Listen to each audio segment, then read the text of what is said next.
Hey, what's up mover, projet restauration MBK. On part comme la dernière fois d'une épave et on va essayer d'en faire quelque chose de bien. Get le projet. Bah dis donc, elle fait la gueule cette vieille swing. Donc voilà ce qu'on m'a filé à retaper au plus proche de l'origine. Donc bah elle est déglinguée, que te dire. Et puis le reste, bah écoute, c'est ici, le moteur il est là, on ne sait pas s'il fonctionne, la fourche elle est là, elle est tordue, c'est à changer. Il y a un petit peu de pièces neuves, c'est bon, on a la vraie roue. Allez, on devrait être dans la mesure du possible capable de redonner vie à cette swing. Bah, écoute, un beau chantier, une restauration complète. Moi je préfère faire ça en général, aller vraiment tout complètement dans le projet. Donc là, faut la foutre à poil, la sabler, la peindre, que je fasse la réparation du POC du réservoir. Le client me l'avait pas dit, je sais même pas s'il a dû le voir, c'est pas grave, je facturerai un petit peu plus. Je suis obligé de le faire là, il faut absolument réparer ce POC. Et puis ouais, la foutre à poil et lister ce qui manque. Il m'a donné pas mal de pièces, mais il va en manquer les pneus, les câbles, les gaines. Là, je vois qu'il manque les marchepieds, la fourche est pliée, la chaîne, la couronne, les tambours, l'axe de... plein de trucs à commander. Ça va être une restauration qui va coûter assez cher aux clients, même si d'emblée, comme ça, tu dis la mob est complète. Il manque pas mal de choses.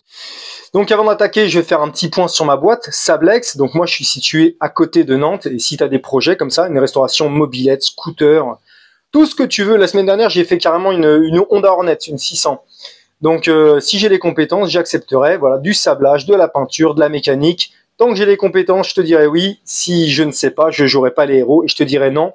Le contact est dans la description. Si tu as une demande, s'il te plaît, fais-moi la demande en mail. Je ne donne jamais les tarifs en public et en commentaire parce que après on joue au ping-pong et tout, c'est chiant. Un mail, c'est beaucoup mieux. Et sinon, bah écoute, ouais, ça fonctionne bien la boîte. Hein, elle a seulement 2 mois et demi, 3 mois et toute la semaine je suis occupé. J'ai tout le temps du travail. C'est très varié.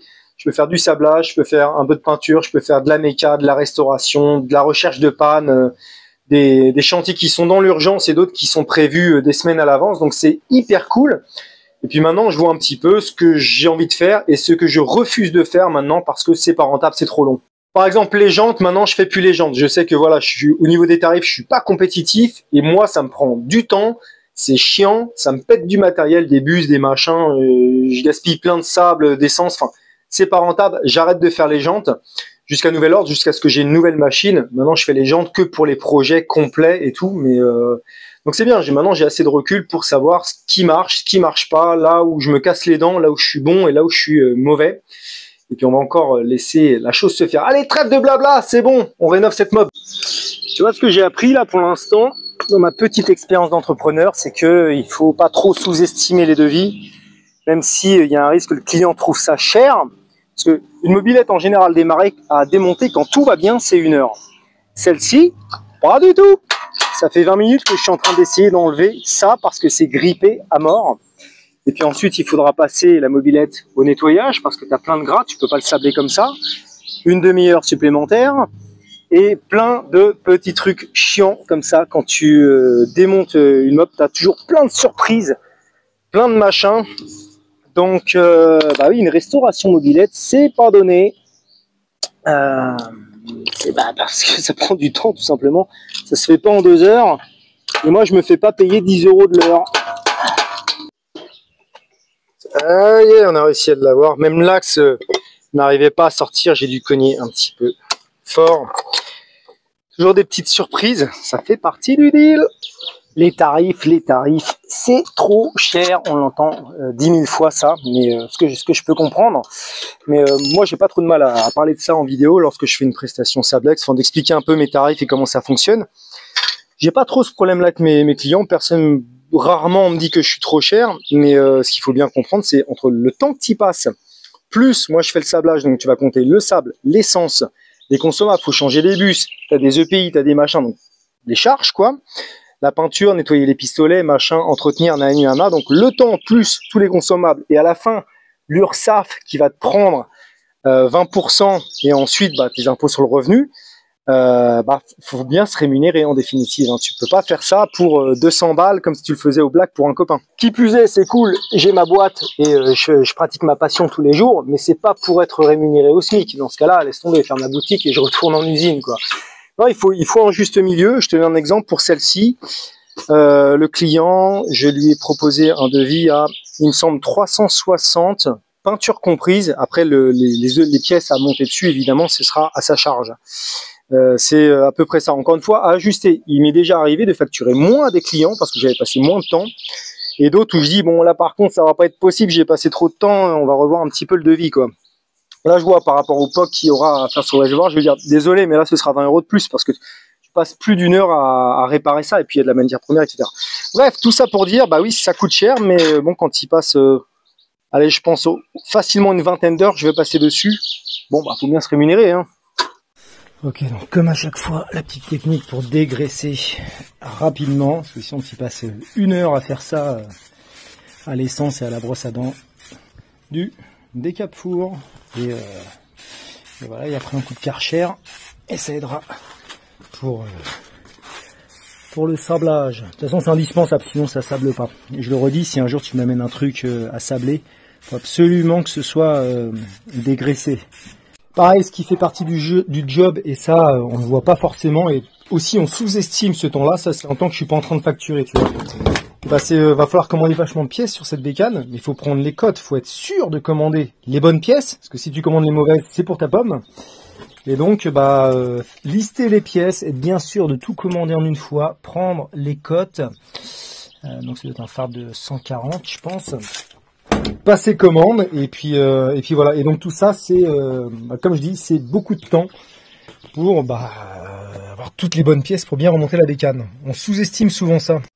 Allez hop, la prochaine étape est faite, c'est sablos complètement jusqu'à l'os, même le pot d'échappement, tout, mais évidemment il y avait une autre surprise. Et qu'avons-nous là? La petite fuite, voilà. Donc, bah écoute, va falloir faire une brasure. Ça, je vais le faire sous-traiter. J'ai pas le matériel pour et pas assez de compétences. Et voilà, donc tant pis, ce sera à la charge du client. Ça fait un peu chier quand même. Merde, c'est dommage.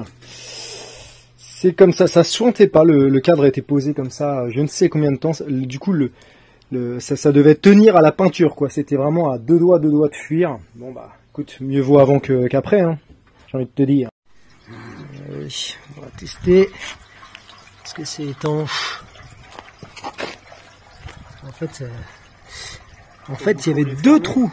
Mon bouchon, il est fermé. Ouais, mon robinet. Oui, bah là, normalement, c'est bon. Hein. Ça aurait déjà fui s'il y avait quelque chose. Donc, ça fuyait bien avant, là. Non, ça fuyait pas bien.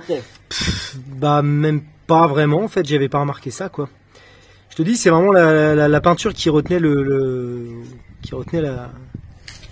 Bref. Hein? Ouais, ça fuit là aux jonctions, là. On en remet. Bon, bah écoute, en fait, ça s'annonce pas bien, parce qu'on a passé beaucoup de temps à essayer de braser le truc. Mais ça fonctionnait pas, il y avait des fuites de partout, parce que tout a déjà été colmaté avec de la colle. C'est un espèce de... On va appeler ça de la brasure à froid, en bicomposant. Et du coup, ça te fait une espèce de résine. Et tu peux pas, plus tu brasses, plus ça te met du plastique, plus ça met de la merde. Tout avait déjà été fait avec ça. Beaucoup de réparations sur ce cadre. Et tu peux pas brasser par-dessus parce que tout est déjà dedans. Donc dès que tu fais une brasure, ça déborde à côté, puis ça déborde à côté. À la fin, ça dégueule derrière. Le truc est pourri. Le truc est pas récupérable. Je vais appeler mon client, lui dire qu'est-ce qu'on fait. Et parce que voilà, je peux juste pas bosser dessus en fait. C'est pas possible. Le truc est mort. Il est tout mort. Ça arrête pas de fuir. Donc de toute manière...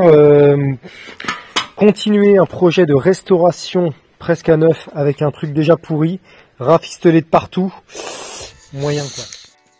Bon bah écoute, fin de chantier pour l'instant pour la MBK 51, on met ça en stand-by. J'ai appelé le client et du coup c'est un petit peu ambigu cette affaire parce que entre l'achat des pièces, il y en a eu pour 300 balles parce qu'il manquait beaucoup de choses sur cette mobilette. Et le travail que j'ai déjà effectué pour le cadre, et sachant qu'il faut qu'il en fournisse un nouveau, il faudra que je resable ça.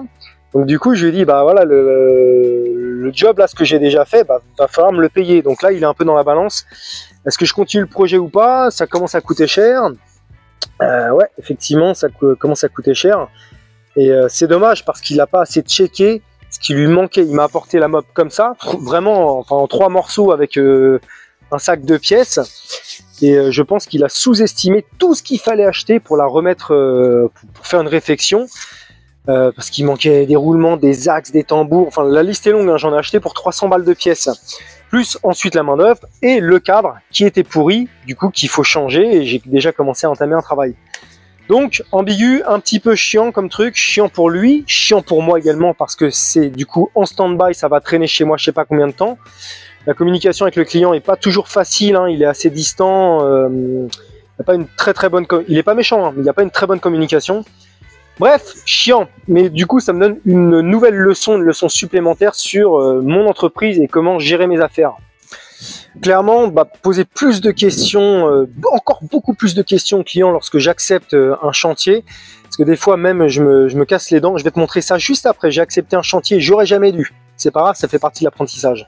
Et voilà, poser plus de questions. Qu'est-ce que tu veux exactement? Quelles sont la liste? Qu'est-ce que quoi, etc.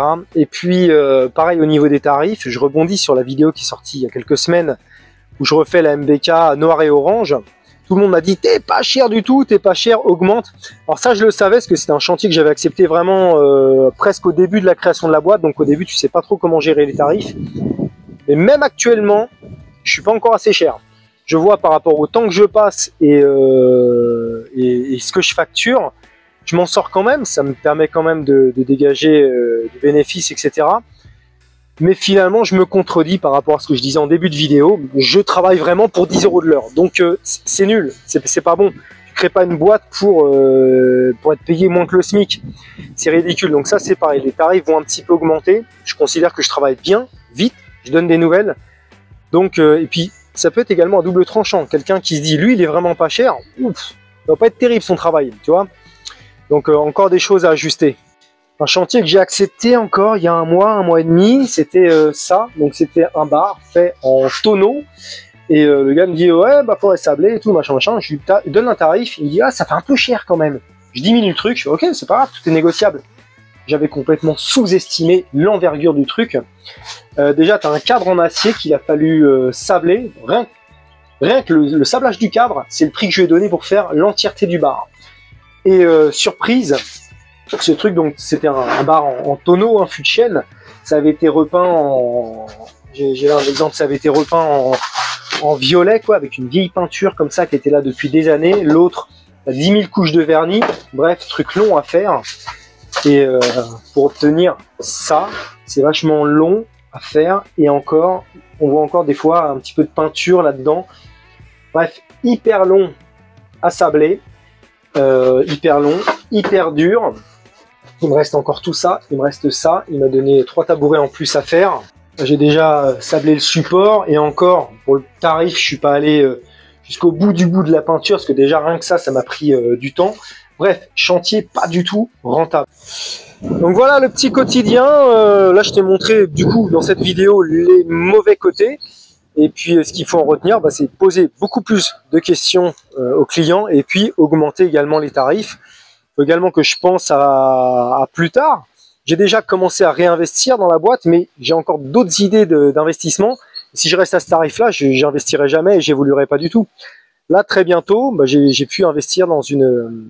Elle va arriver très bientôt. J'ai investi dans une cabine de sablage type industriel, un beau bébé assez cher, gros et tout, qui va du coup me permettre de faire un meilleur travail, normalement plus rapide, mais surtout m'éviter de déplacer tout le bordel quand je vais sabler. Donc une demi-heure de prépa pour y aller, une demi-heure pour ranger, récupérer le sable, tamiser, tout ça. Pour tous ces trucs-là, je perds énormément de temps. Donc le cabanon de sablage que je me suis fabriqué me servira que pour les grosses pièces.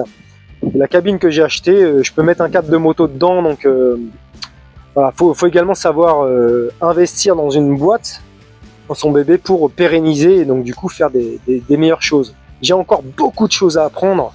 La boîte est toute neuve. Elle a quoi, 3 mois et demi. On en est au début, je me casse les dents, c'est normal, c'est complètement normal, je m'y attendais. Ça va, j'ai encore des parachutes, il y a le pôle emploi, il y a l'ACRE, il y a plein de trucs quoi. Mais ça se fait bien en tout cas. Pour l'instant, j'ai envie de te dire, c'est plutôt un succès quoi. Et là, j'ai été obligé d'appeler mon client en lui disant « Désolé, mais là, le tarif que je t'ai proposé, c'est pas possible. C'est absolument pas possible parce que pour l'instant, je suis en train de travailler gratos, voire même je perds de l'argent parce que ça me coûte du sable, de l'essence, des buses, des choses comme ça. » Donc je lui dis « Soit tu récupères tout je te le facture pas puisque je me suis trompé sur le tarif et puis voilà, soit par contre on triple le tarif et voilà. Donc ça fait partie des clients, type de clients qui disent ah, attends, c'est un peu cher. Ah mais bon, quand tu vois la quantité de travail qu'il y a à faire, donc c'est aussi à moi de dire c'est pas grave, si tu trouves ça trop cher, va voir ailleurs, tu te rendras compte, ou à savoir refuser certains chantiers, mais ça j'ai pas encore assez d'expérience, je commence à l'avoir. Quand tu vois des trucs, tu dis ouh là, ça pue, ça va être compliqué, ça il va manquer des pièces, ça va me faire aller à droite, à gauche pour chercher des trucs, ça il y a 10 000 couches de peinture dessus, donc je vais y passer une plombe. Je commence à avoir la détection, mais je vais encore me casser les dents quelques fois. Ça fait partie de l'expérience, quoi. Voilà, sous-facturation et pas poser assez de questions ou pas tout connaître. Ça c'est normal, tu peux pas tout connaître dès le début, quoi. Ça va se faire petit à petit. Heureusement pour moi, ça fait seulement la deuxième fois où un chantier, je me dis c'est pas possible en fait, je suis en train de bouffer la boutique, donc j'appelle le client, je lui dis c'est pas possible, on arrête ou on revoit les tarifs, quoi.